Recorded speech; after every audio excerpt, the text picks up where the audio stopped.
Shalom,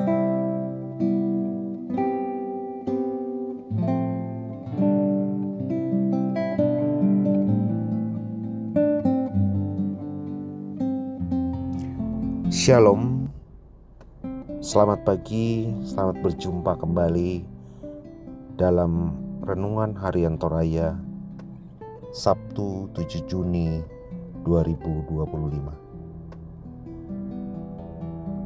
Mari bersama segenap warga jemaat kita masuk dalam doa sebelum membaca dan merenungkan akan firman Tuhan.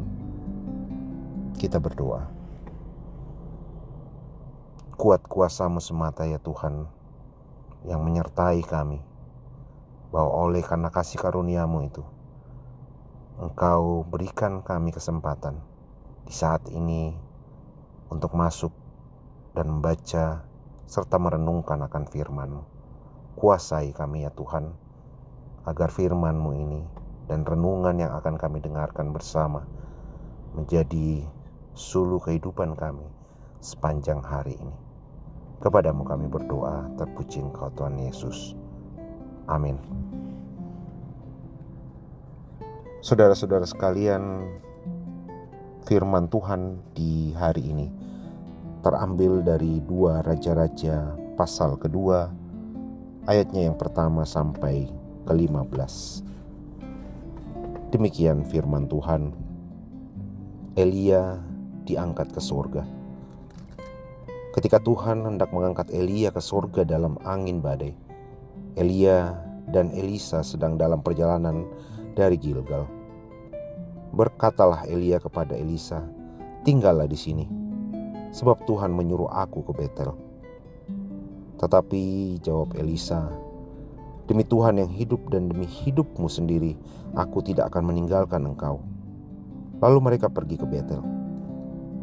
Rombongan nabi yang ada di Betel keluar menemui Elisa dan berkata kepadanya, "Tahukah engkau bahwa pada hari ini tuanmu akan diambil oleh Tuhan dari hadapanmu?" Jawabnya, "Ya, aku juga tahu, diamlah." Elia berkata kepadanya, "Elisa, tinggallah di sini, sebab Tuhan menyuruh aku ke Yeriko." Tetapi ia menjawab, "Demi Tuhan yang hidup dan demi hidupmu sendiri, aku tidak akan meninggalkan engkau." Lalu sampailah mereka di Yeriko. Rombongan nabi yang ada di Yeriko mendekati Elisa dan berkata kepadanya, "Tahukah engkau bahwa pada hari ini tuanmu akan diangkat oleh Tuhan dari hadapanmu?" Jawabnya, "Ya, aku juga tahu, diamlah." Elia berkata kepadanya, "Tinggallah di sini, sebab Tuhan menyuruh aku ke sungai Yordan." Jawabnya, "Demi Tuhan yang hidup dan demi hidupmu sendiri, aku tidak akan meninggalkan engkau." Lalu keduanya melanjutkan perjalanan. 50 orang dari rombongan nabi itu berjalan, lalu berhenti agak jauh dari mereka sementara keduanya berdiri di tepi sungai Yordan. Elia mengambil jubahnya, menggulungnya, dan memukulkannya ke atas air itu.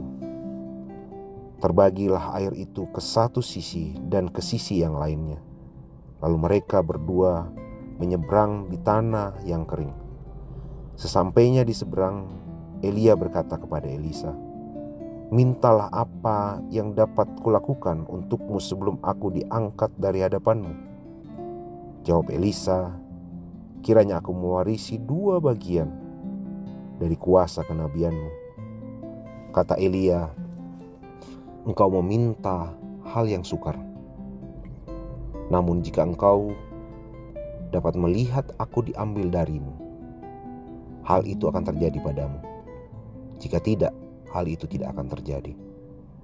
Sementara mereka berjalan terus sambil bercakap-cakap, tiba-tiba kereta berapi dengan kuda berapi datang memisahkan keduanya, dan Elia naik ke surga dalam angin badai. Ketika Elisa melihat itu, ia berteriak, "Bapakku, Bapakku, kereta Israel dan penunggang-penunggang kudanya." Lalu ia tidak melihatnya lagi.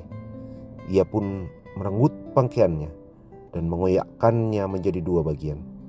Sesudah itu ia memungut jubah Elia yang telah terjatuh, lalu kembali dan berdiri di tepi sungai Yordan. Ia mengambil jubah Elia yang telah terjatuh itu, memukulkannya ke air sambil berseru, "Di manakah Tuhan Allah Elia?" Ketika dipukulkannya ke atas air itu terbagi ke satu sisi dan ke sisi yang lain, lalu menyeberanglah Elisa. Ketika rombongan nabi dari Yeriko itu melihat dia dari jauh, mereka berkata, "Kuasa Elia telah pindah pada Elisa." Mereka datang menemui dia lalu sujud kepadanya sampai ke tanah. Demikian firman Tuhan. Amin. Renungan kita akan pembacaan firman Tuhan di hari ini diberi perikop, "Dia tetap ada, kukan setia." Dalam hidup ini kita sering kali menghadapi perpisahan, perubahan, dan saat-saat yang penuh ketidakpastian. Namun dalam kisah Elia dan Elisa, kita belajar bahwa meskipun Elia harus berpisah dengan Elisa, dia tetap setia dan mengikuti panggilan Tuhan sampai akhir.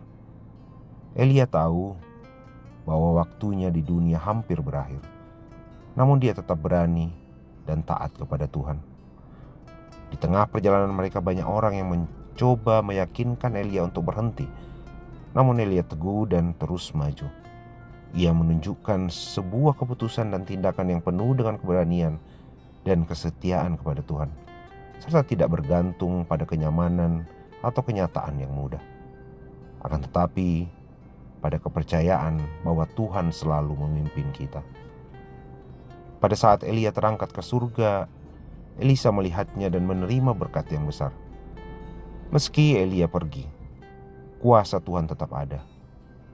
Ini mengingatkan kepada kita bahwa Tuhan tidak pernah meninggalkan umatnya, meskipun kita harus menghadapi perpisahan atau perubahan besar dalam hidup. Keberadaan Tuhan selalu menyertai kita, dan Dia memberi kita kekuatan untuk terus berjalan dalam iman. Tuhan selalu ada di setiap langkah kita, tidak peduli seberapa besar berat perjalanan kita. Seperti Elia yang tetap setia, kita juga dipanggil untuk tetap berani, percaya dan mengikuti Tuhan. Walaupun hidup penuh dengan perubahan dan tantangan, kita bisa yakin bahwa Tuhan tidak akan pernah meninggalkan kita. Keberadaannya selalu nyata dalam hidup kita. Marilah kita belajar untuk terus berjalan dalam kesetiaan seperti Elia. Percaya bahwa Tuhan selalu menyertai kita, bahkan di tengah-tengah pergumulan dan perpisahan. Amin. Demikian firman Tuhan dan renungan di hari ini. Kiranya menjadi berkat buat kita semua. Sebelum kita tutup, mari bersama kita berdoa. Terima kasih ya Tuhan, Engkau mengizinkan kami kembali di awal hari ini ya Tuhan untuk membaca dan merenungkan firman-Mu. Kuat kuasa-Mu sajalah yang memberikan kami hikmat, pengertian yang benar akan apa yang kami baca dan renungkan bersama. Sertai kami sebagai jemaat ya Tuhan, Jemaat Tangerang, biarlah kami senantiasa mengikuti apa yang kami baca seperti Elia dan Elisa lakukan. Kami sadar sepenuhnya kami manusia lemah ya Tuhan, tapi kami bersandar pada Engkau bahwa Engkaulah yang mempunyai kuasa untuk memberkati kami. Sertai kehidupan kami sebagai jemaat di Gereja Toraja Tangerang. Sertai Bapak Pendeta dalam pelayanannya hari lepas hari. Sertai juga pelayan-pelayan-Mu yang ada di gereja. Kami semua ya Tuhan, biarlah tetap setia seturut dengan kehendak-Mu. Tolong ampuni segala dosa kami ya Tuhan. Kami bawa doa kami ini ke dalam tangan pengasihan-Mu. Terpuji Engkau Tuhan Yesus, terpuji Engkau. Amin. Selamat pagi, Selamat menikmati hidup yang penuh kesetiaan kepada Tuhan. Shalom.